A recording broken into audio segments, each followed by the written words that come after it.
يا ربي بالمصطفى بلغ مقاصدنا واغفر لنا ما مضى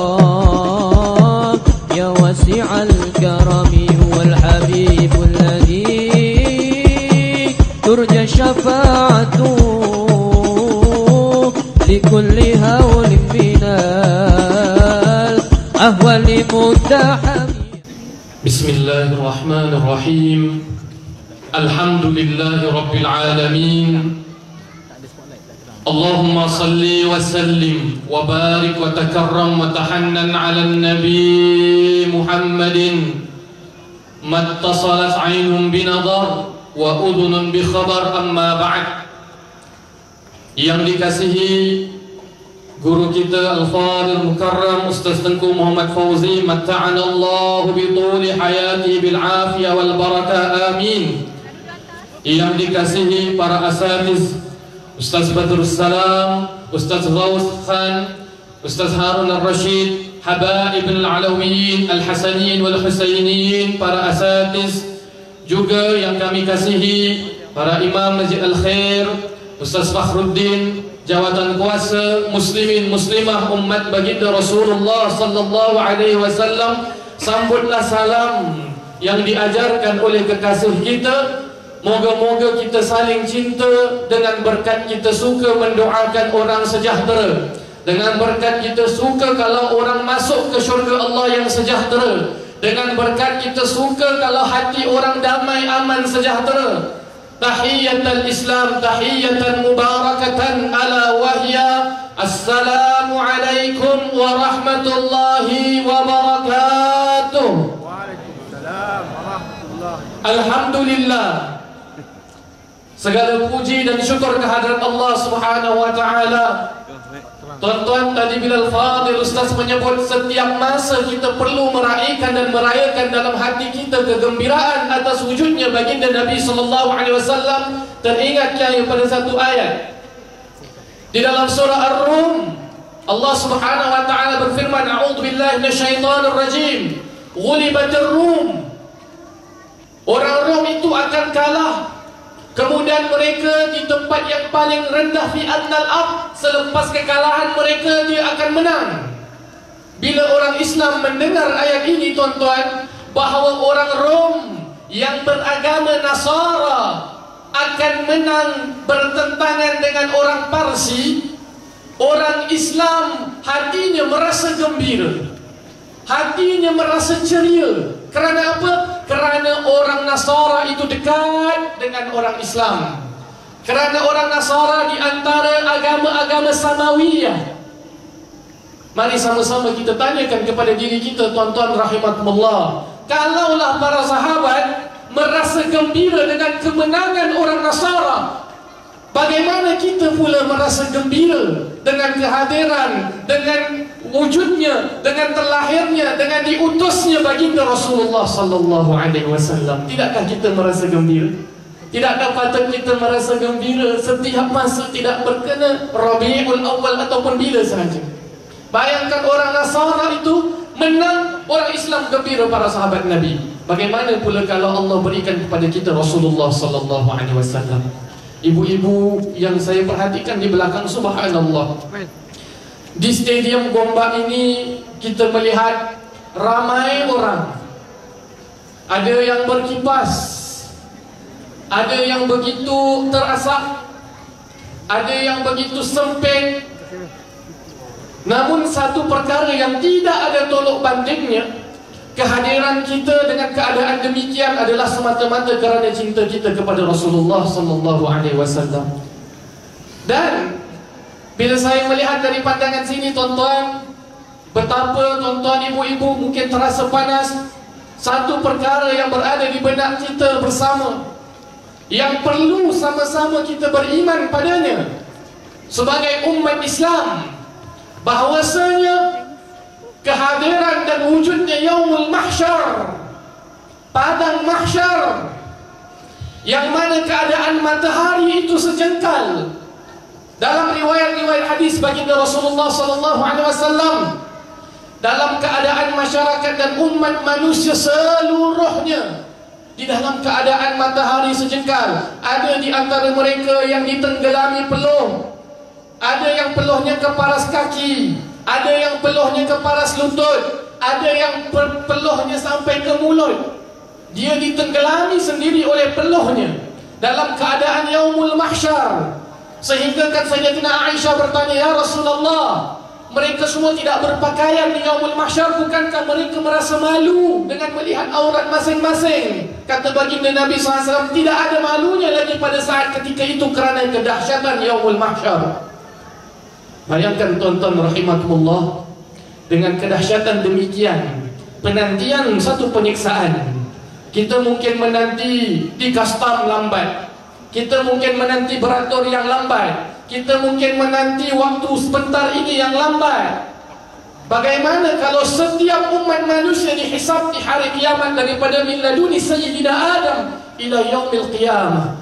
Triliun manusia dihisab di yaumul qiyamah, menanti waktu mereka masing-masing diberi perhitungan oleh Allah Subhanahu wa taala.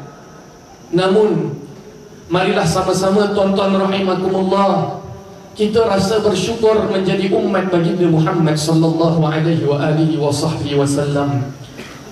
Kerana walaupun kita umat yang terakhir antara umat yang terawal seperti umat Nabiullah Nuh, bila Allah sedang menghisab umat Nabiullah Nuh, Allah bertanya kepada umat Nabiullah Nuh, "Wahai umat Nabiullah Nuh, apa yang akan engkau saksikan kepada Nabi Nuh?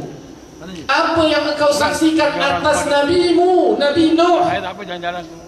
Mereka menyaksikan bahawa Nabi mereka, Nabi Nuh, tidak menyampaikan amanah, tidak menyampaikan risalah kenabian. Hasya Allah wa ma'adallah. Lalu Nabiullah Nuh membela dirinya dengan menyatakan, "Aku telah menyampaikan amanah, aku telah menyampaikan risalah." Ini yang disebut oleh Allah Subhanahu wa taala dalam Al-Qur'anul Karim, dalam suratul Baqarah, a'udzu billahi minasyaitonir rajim. "Wa kadzalika ja'alnakum ummatan wasatan litakunu syuhada'a 'alan nas wa yakuna ar-rasulu 'alaikum syahida." Allah Subhanahu wa taala akan memanggil umat Nabi Muhammad sallallahu alaihi wasallam dalam kedahsyatan yaumul mahsyar, yang kita mungkin merasakan panas sedikit, matahari triliun jauh, kilometer jauh, kita merasa panas.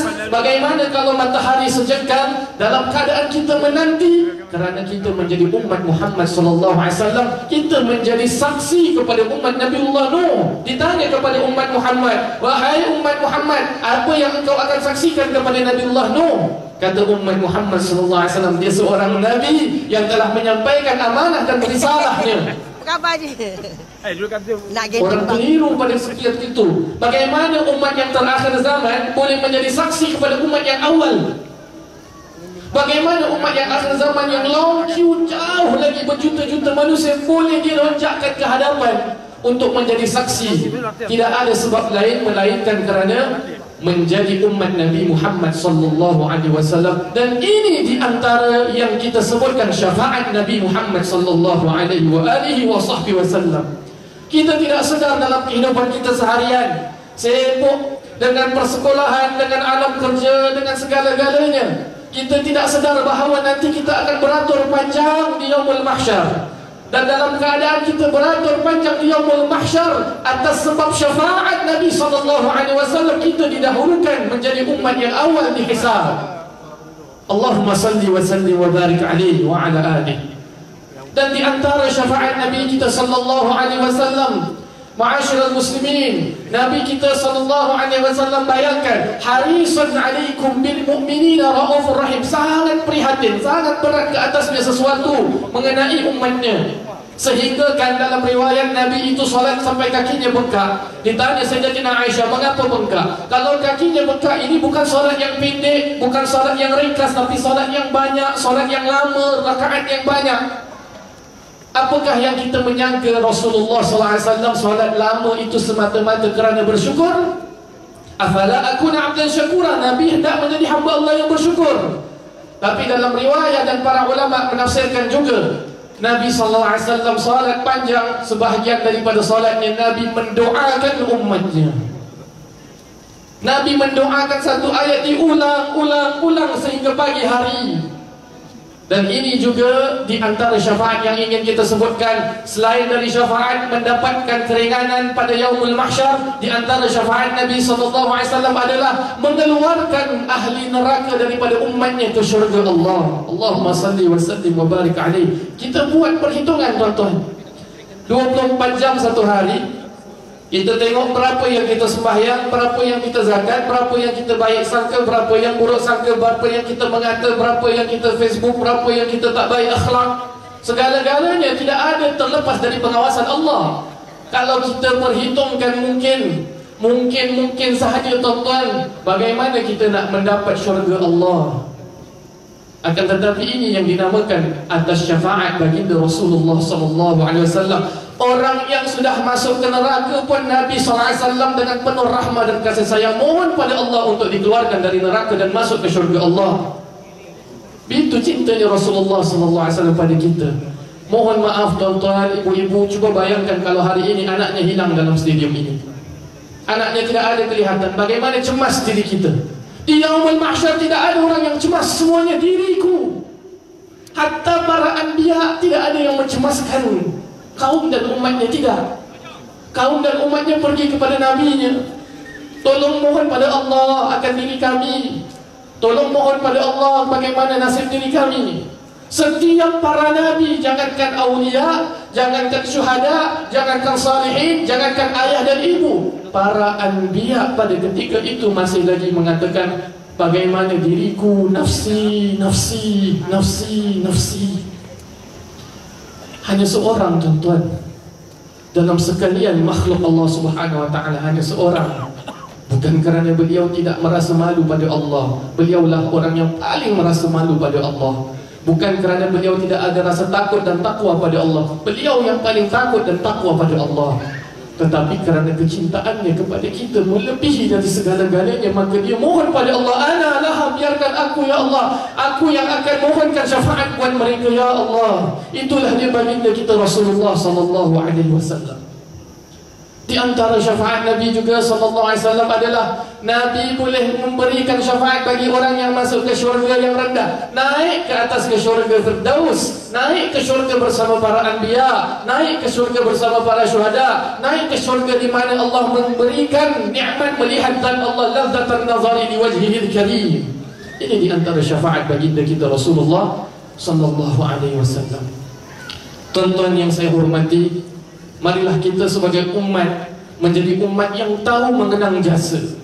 Mengenang jasa para nabi kita melalui berselawat padanya, mengikuti sunnahnya.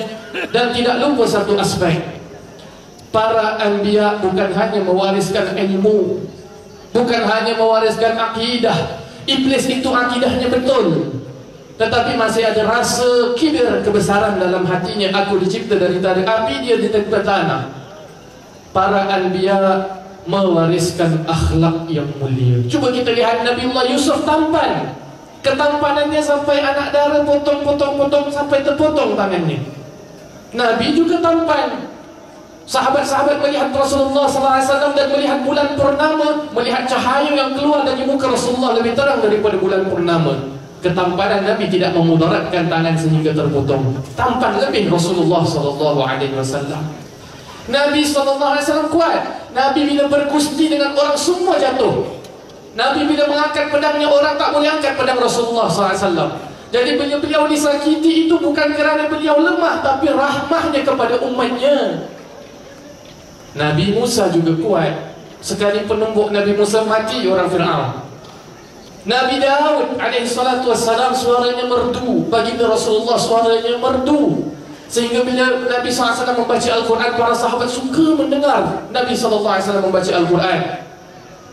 Nabi suara merdu, Nabi kuat, Nabi tampan, Nabi bijaksana. Nabi Sulaiman bijaksana, Nabi SAW pun bijaksana. La nufarriqu baina ahadin minhum, bukan kita membanding-bandingkan, tapi Allah menyebut tilka rusulu faddalna ba'dahum ala ba'd minhum man kallama Allah wa rafa'a ba'dahum darajat. Ada sebahagian yang Allah ataskan, naikkan darjat di atas para nabi yang lain. Namun tuan-tuan yang saya kasihi, walaupun Nabi kuat, bahkan mungkin lebih kuat daripada para anbiya yang lain, walaupun Nabi tampan, mungkin lebih tampan daripada para anbiya yang lain, walaupun Nabi kita bijak, lebih bijak daripada para anbiya yang lain, walaupun Nabi kita suaranya merdu, mungkin lebih merdu daripada para anbiya yang lain, tetapi yang Allah puji di dalam Al-Quranul Karim, dalam menjadi ketua Sayyidul Anbiya wal Mursalin, yang Allah puji adalah akhlak baginda Rasulullah sallallahu alaihi wasallam. Akhlak baginda Rasulullah sallallahu alaihi wasallam. Wa innaka la'ala khuluqin azim. Sesungguhnya engkau wahai Muhammad di atas akhlak yang agung. Maka tuan-tuan rahimakumullah, untuk kita menjadi umat yang berharap pada syafaat baginda Rasulullah sallallahu alaihi wasallam, jadilah umat yang diwarisi dengan akhlak para anbiya. Sehebat mana ilmu, setinggi mana diri kita dan ibadah kita, kalau tidak mewarisi akhlak para anbiya, bermakna kita juga tidak menghargai perjuangan para anbiya. Bagaimana kita mengharapkan syafaat Nabi sallallahu alaihi wasallam? Tuan-tuan rahimakumullah, untuk kita mendapatkan syafaat Nabi sallallahu alaihi wasallam, yang pertama sabda Rasulullah sallallahu alaihi wasallam, as'adan nas fi syafaati yaumil qiyamah. Semulia-mulia, segembira-gembira manusia pada hari kiamat yang mendapat syafaatku siapa? Yang pertama adalah man qala la ilaha illallah khalisan min qalbihi. Siapa yang mengucapkan la ilaha illallah khalisan min qalbihi, dengan penuh keikhlasan daripada hatinya. Sebab itu para masyayikh kita, masyayikh ahli sunnah wal jamaah, para ashabut turuq dengan ashabut tariqah, selalu mewasiatkan kepada muridnya, sebut la ilaha illallah, la ilaha illallah, la ilaha illallah. Bahkan ini juga yang dilakukan oleh Rasulullah SAW pergi ke pasar Muqaz. Baginda SAW menyebut, sebutlah tiada Tuhan melainkan Allah, sehingga baginda dipukul, dicampak dan sebagainya. Hanya Nabi SAW ingin mendengar perkataan la ilaha illallah. Itu juga yang dibisikkan kepada pamannya Abu Talib, sebutlah la ilaha illallah, kerana Nabi SAW ingin menyelamatkan dan memberi syafaat kepada semuanya. Lebih-lebih lagi yang menyatakan la ilaha illallah itu dengan hatinya yang ikhlas. Baginda Rasulullah SAW menyatakan, itu orang yang akan bergembira dengan syafaatku di hari kiamat. Mari sama-sama tuan-tuan kita sebentar. Afdalul dzikri fa'lamu annahu la ilaha illallah, la ilaha, la ilaha, la ilaha illallah, la ilaha illallah, la ilaha, la ilaha illallah, la ilaha illallah, la ilaha illallah, la ilaha illallah, la ilaha illallah, la ilaha illallah. Sayyiduna Muhammadur Rasulullah, kalimatul haq, 'alaiha nahya wa 'alaiha namut, insyaallah ta'ala minal aminin. Moga-moga kalimah yang terakhir yang diucapkan oleh kita, anak-anak yang ada, moga-moga kalimah terakhir yang akan kamu talqinkan buat ayah, ibu, datuk, nenek kamu adalah la ilaha illallah Muhammadur Rasulullah. Sebaik-baiknya menyebut semua syahadah, tapi kalau dalam keadaan yang teruk, sebut la ilaha illallah. Moga-moga kita mendapat husnul khatimah ala ridha wa husnul khatimah, amin ya rabbal alamin. Kedua, orang yang akan mendapat syafaat Nabi sallallahu alaihi wasallam adalah baginda Nabi SAW menyebut dalam hadisnya, iqra'ul Qur'ana fa innahu ya'ti yawmal qiyamati syafi'an li ashabihi. Bacalah Al-Quran, kerana ia akan menjadi syafaat. Dia akan menjadi bantuan, pertolongan kepada orang yang memahaminya, membacanya pada hari kiamat. Bayangkan tuan-tuan rahimakumullah, kita berkumpul dalam majlis zikir seperti ini, mendengar ayat-ayat suci Al-Quranul Karim, membaca ayat-ayat suci Al-Quranul Karim, mendengar qasidah dan selawat. Masya Allah, tabarakallah. Tidak semua daripada kita yang mungkin kalau tidak hadir akan dapat baca sendiri di rumah. Tidak semua. Jadi hadiri majlis-majlis zikir, majlis-majlis ilmu. Sekurang-kurangnya kalau kita tidak melaksanakan di rumah, kita ada bantuan ataupun kita ada sokongan untuk melaksanakan berjemaah. Dan moga-moga ini menjadi latihan untuk kita membuat sendiri di rumah tentunya. Orang yang membaca Al-Quran, tuan-tuan, Nabi SAW menyebut, khairukum man ta'allama Al-Quran wa 'allamahu. Sebaik-baik kamu yang membaca, mengajar dan mengajar Al-Quran. Tidak semestinya taranum, tidak semestinya ada qiraat. Saya qiraat baru sampai Imam Hafiz riwayat Asim Tariq Syafii Jazari belum ada. Saya tajwid ni mat silah surah baru tahu. Mat jaiz tahu. Mat-mat yang lain saya tak tahu, mat sentul mungkin saya tahu sikit. Tapi jangan kita hadkan pengetahuan kita itu mesti tahu tajwid, mesti tahu qiraat, mesti tahu taranum, bayati, hijaz. Tidak. Malah guru-guru kita yang pernah mendidik kita alif, ba, ta, jim, ha, qaf, lam, mim, jangan kita perkecilkan dan jangan kita menjadi orang yang tidak ingin mengajar anak-anak kita walaupun alif, ba, ta. Kerana baginda SAW menyebut, aku tidak menyatakan alif, lam, mim satu huruf, tapi alif satu huruf, lam satu huruf, mim satu huruf, dan bagi setiap huruf itu mempunyai pahala. Moga-moga kita menjadi ahlul Quran. Moga-moga Allahumma arhamna bil Quran waj'alhu lana imama wa nura wa huda wa rahma ana al-laili wa atrafan nahar. Yang ketiga adalah berpuasa. Nabi SAW menyebut as-siyam wal Quran yashfa'ani al-'abdi yaumal qiyamah. Orang-orang yang berpuasa, orang-orang yang tahan lapar dan juga suka membaca Al-Quran, itu nanti akan menjadi syafaat buatnya di hari kiamat. Yang keempat, yang saya kira setiap dari kita harus menjadikan satu realiti. Tidak kira di masjid, malah di rumah. Pulang pada hari ini kalau banyak oleh-oleh, ambil satu. Antara oleh-olehnya adalah kita jadikan rumah kita penyebab para malaikat hadir, penyebab rahmat Allah turun dengan kita melaungkan azan pada waktu salat. Kerana Nabi SAW menyebut dalam hadisnya, man qala hina yasma'un nida Allahumma rabb hadhihi ad-da'wati at-tammah was-salati al-qa'imah ati sayyidina Muhammadan al-wasilata wal-fadila wa ba'athu maqaman mahmudan alladhi wa'adta halas lahu syafa'ati wa fi riwayatin wajabat lahu syafa'ati. Dalam hadis Nabi menyebut, siapa yang dengar orang azan kemudian doa, ya Allah, ya Tuhan kami, Tuhan yang telah memperkenankan seruan ini dan salat yang akan dirikan, kurniakanlah kepada Nabi Muhammad al-wasilah.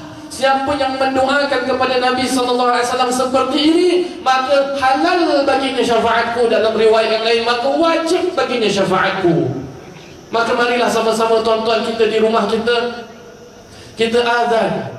Masa waktu salat suruh anak kita azan, yang datuk suruh cucu, tak apa, tok bayar $10 satu kali waktu azan, tak kisah. Itu jauh lebih hebat daripada syafaat Nabi SAW. Kalau radio macam mana Ustaz? Boleh tak radio? Radio sebahagian ulama kata boleh, kerana dalam umumnya hadis ini tidak menyebut apa-apa dan menunjukkan kehebatan Nabi SAW berfikir sampai jauh nanti Nabi sudah mengetahuinya. Sebagian ulama kata tak boleh. Kenapa? Kerana nak merealisasikan naungan dan juga laungan azan itu supaya setiap daripada kita mengambil perhatian untuk melakukan azan, solat berjemaah dan doa kepada Nabi SAW. Ada yang bertanya, Ustaz, kan Nabi sudah sampai makam yang paling tinggi yang hebat, mengapa kita perlu doakan Nabi? Kita doakan diri kita saja. Tuan-tuan, ma'asyiral muslimin, ketahuilah bila kita mendoakan Nabi mendapat tempat yang terpuji, mendapat makam yang terpuji. Di makam dan tempat yang terpuji itulah Nabi SAW bersabda, aku moga-moga diberikan makam dan tempat yang terpuji itu. Kerana apa? Kerana makam dan tempat terpuji bila Nabi diberikan, disitulah Nabi akan memohon syafaat buat setiap umatnya. Allahumma salli wa sallim wa barik alaihi. Hakikatnya kita mendoakan Nabi SAW sebenarnya adalah supaya kita juga mendapat syafaat baginda Rasulullah SAW. Lihat Sayyidina Bilal. Sayyidina Bilal azan, sungguh barakah. Sampai sekarang orang kalau suruh azan, orang panggil siapa Bilal, padahal Bilal tu nama orang. Tapi orang cakap siapa Bilal hari ini, siapa Bilal Maghrib, siapa Bilal Isya. Padahal Bilal nama orang, bukan nama profesi. Nama profesi muazzin yang memanggil waktu azan. Tapi kerana Sayyidina Bilal benar-benar menjaganya, dan kerana dalam riwayat Sayyidina Bilal, tuan-tuan rahimakumullah, azan dengan penuh kecintaan. Sampai setelah wafat Nabi SAW, Sayyidina Bilal tak boleh nak tengok kota Madinah. Setiap daripada apa tanah Madinah, bau Madinah, setiap daripada apa Madinah akan mengingatkan dia kepada Rasulullah SAW. Beliau pergi jauh. Bila beliau pergi jauh, beliau bermimpi Rasulullah SAW. Tuan-tuan, ini orang yang bermimpi akan baginda Rasulullah SAW. Marilah kita mohon tuan-tuan, Kalau benar kita cintakan Nabi SAW, kita sentiasa mohon agar kita diperkenankan untuk bertemu Nabi SAW dalam mimpi dan di dunia dan di akhirat. Amin ya Rabbal Alamin. Sayyidina Bilal bermimpi Nabi hadir. Nabi menyebut, wahai Bilal, apakah engkau tidak sudi menziarahiku? Menangis Sayyidina Bilal daripada tidurnya. Ini dia tuan-tuan Madinah Al-Munawwarah. Itu bukan hanya tempat biasa berziarah, tapi tempat dan adab dan akhlak dan tanda cinta kita kepada Nabi SAW. Sayyidina Bilal pulang dan pergi menziarahi Nabi SAW sampai ke kota Madinah. Disuruh oleh para sahabat untuk azan. Sayyidina Bilal tidak ingin azan kerana beliau itu tidak dapat menangkap. Begitu sedih untuk beliau nak azan sekali lagi. Sampai dipujuk oleh Sayyidina Al-Hasan wal Husain, cucu-cucu baginda Rasulullah SAW, ahlu baitin Nabi SAW. Kalau ini sudah permintaan keluarganya Rasulullah SAW, begini para sahabat menghormati keluarganya Rasulullah SAW. Bagaimana tidak? Kerana datuknya kita tahu siapa itu Allah. Kerana datuknya kita mendapat syafaat sebagai umat yang di akhir zaman ini. Tapi bila dimohon oleh Sayyidina Hasan wal Husain untuk azan, Sayyidina Bilal tidak dapat menolaknya kerana menghormati dan mencintai keturunan baginda Rasulullah SAW. Dan Sayyidina Bilal pun azan. Bila Sayyidina Bilal azan, seluruh kota Madinah terpekun, seolah-olah Nabi SAW itu hadir. Sampai-sampai perkataan wa asyhadu anna Muhammadar Rasulullah. Sayyidina Bilal tak dapat nak teruskan azan kerana sedihnya cintanya kepada Rasulullah SAW. Begitu perihal para sahabat Nabi dan kecintaan mereka kepada Rasulullah SAW.